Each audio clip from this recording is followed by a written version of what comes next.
fourth echelon.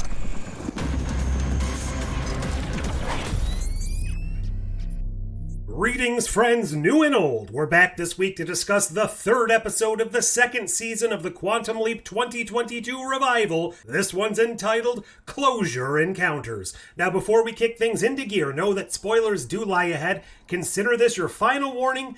Now let's go! First up, I do want to do a bit of a housekeeping, I guess you could call it, and a shout out to Fifth Power Productions, who pointed out that my last episode had a bit of a blunder in it. I mentioned that Turtle Time was something new, however, it was a pre-established code that was mentioned earlier in the show. I accidentally tied that into the clandestine shenanigans that Ian and Jen were up to, so I figured this is probably a good time to point out that my Quantum Leap knowledge is nowhere as extensive or near the level of something like my Star Trek or my Stargate knowledge, which is probably just good to know going into my episode reviews here. I've watched all of Quantum Leap a couple of times, I've read some of the ancillary stuff, but I've only watched this new incarnation as it aired last year. Sometimes I watch the episodes twice, but that's where I'm coming from. Anywho, we're talking about this alien episode, right?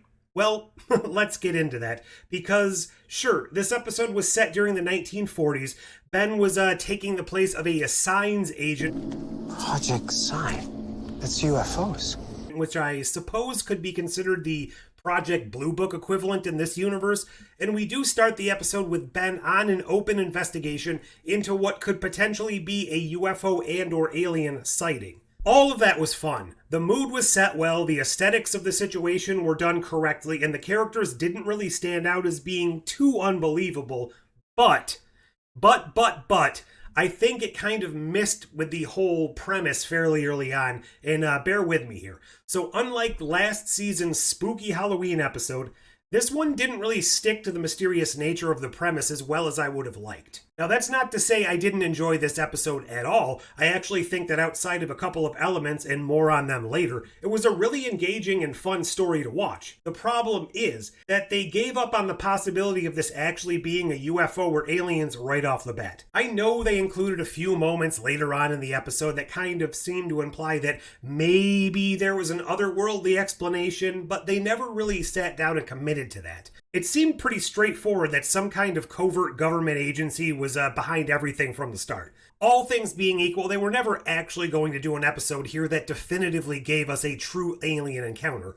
Although I would have been extensively impressed had they done that, but the lack of building a credible belief that this could actually be the case is kind of where it fell a little bit flat, at least in my opinion. Instead of engaging in all the could-be's and the what's going on with all the strange, mysterious lights and creatures, we spent most of our time focused on just how to prove that a shadowy landowner was in cahoots with a secret government base. A base that has remained so secret, even into the modern day, that the Quantum Leap team was even unable to dig up any sort of records on it whatsoever. Now, while we're speaking on the modern day elements, we didn't have much going on there. This is both a blessing and a curse. It's a blessing because I want to spend as much time dealing with the leap as possible, especially one that is somewhat of a mystery and one in which Ben is definitely ramping up his actions to a much higher extreme than normal.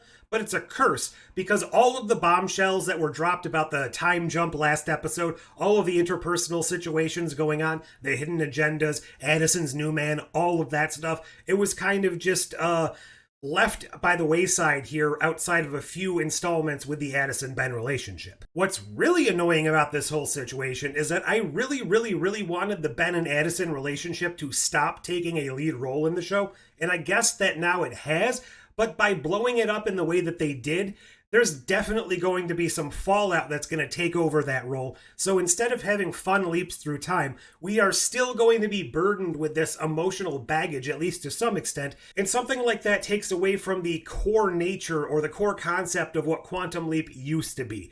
Not to come down too harshly though, because as I said, this episode definitely did have some things that I really enjoyed. Seeing Ben get to act a little bit more erratic and brashly was a very fun treat. It was also incredibly cathartic to see him finally come at Addison with all of these pent-up feelings that she had moved on and abandoned him. You know, things that I myself have been feeling watching these first couple of episodes. And sure, he gave this wonderful speech about having a rage inside. When there's no one to blame, no one to fight, that's when the anger is like acid in your blood. And that was a wonderful speech. But when he finally lets it loose on Addison, I was almost cheering for him because he really, really did need to react. No one made you bury me after 2 years, but you did. And now I have to live with whatever that means for the rest of my life. And I said last episode that I liked kind of the calm, matter-of-fact way that he took the news when Addison said it to him, but I just thought that was the in-the-moment reaction. That was his pragmatism. That was his shock. That was his, he's coming off the last leap. She's had 3 years. He needed this time to process things, so I like that it kind of built and came out here instead of being an immediate reaction last episode. Couple that with the fact that he was kind of in the leap, so it would have made less sense for him to break character, even though I know emotionally it probably would have made sense. So I really liked that this built through one episode and not too much longer. This isn't like a through line where he waited half the season to finally let these emotions out. So that is a big point and a big bonus on this episode. I also really liked the use of Addison, or basically any hologram in general here. It was just a great way to see her interact with the actual surrounding environment to help look for clues in this leap. I found a partial print.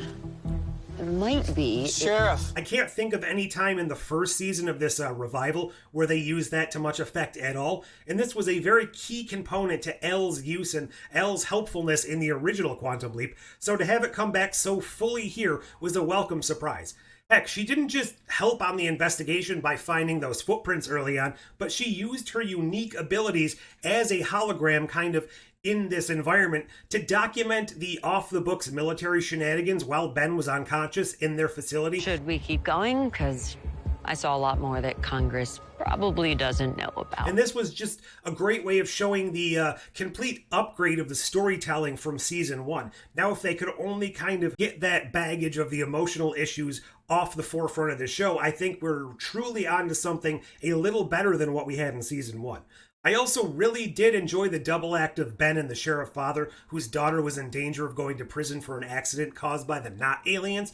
I haven't really talked much about that story because it was kind of a somewhat paint by numbers, and it was just kind of there to facilitate the story and keep everything moving into place. There were also a couple of similar elements to the first 2 episodes of this season, moments that really added an element of, I don't know how to say, a not over yet kind of feeling to the show. The waitress character, who Ben interacted with on a few short occasions this episode, she was given information that doesn't necessarily seem to really be pertinent to the leap, if that makes sense. There's a professor at Princeton. He's about to open up his new physics program to female candidates, and I have a feeling you're exactly the kind of person he's looking for. So this leads me to a couple thoughts. A, this seems possibly out of bounds for the intended purpose of the leap. This may not be the thing he was supposed to set right, if that's even the main purpose of leaping at this point. So will that have ramifications going forward?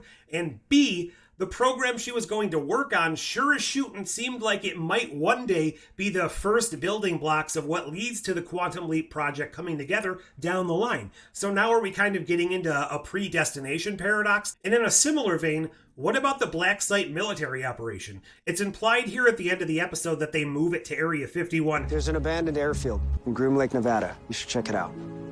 I think it's called Area 51. Who knows if they might be tied into the Quantum Leap program somehow in the future. Maybe knowing that this far back there was some sort of time travel shenanigans. Maybe when they had been in captivity, they found something. I don't know. So maybe this is a potential plot point for building that secondary program in the future. The people that came in from the Pentagon, the evil leapers, for lack of a better term. I don't know. It just seems like all of these things are leaving too much on the table to not really be tied together. Once again, the modern day crew was utterly wasted, at least outside of Addison. We got a reference to the fact that Janice works for the NSA in Hawaii. She's probably not coming back anytime soon, and that's a damn shame. And there was no further development at all on this 3-year time gap. It was barely even mentioned, so they're kind of slow dragging that little modern day story.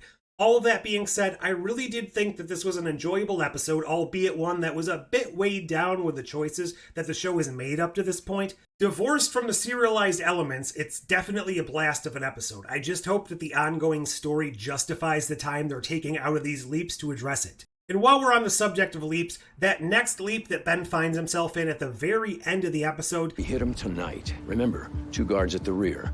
1 in the head, one in the chest. I'm pretty sure that's going to either be a film or a play or something of that like. I don't think he's actually leapt into a murderer that's actually in the middle of planning some sort of kill or anything, but he's actually just going to be in mid-scene of some sort of acting performance, during rehearsal, something like that. But those are just my thoughts. What did you think of this episode? How are you finding the new normal of Season 2? And as always, leave your thoughts down below. Like, share, subscribe, do all those YouTube things. And until next time... Please, don't give up on me. Again.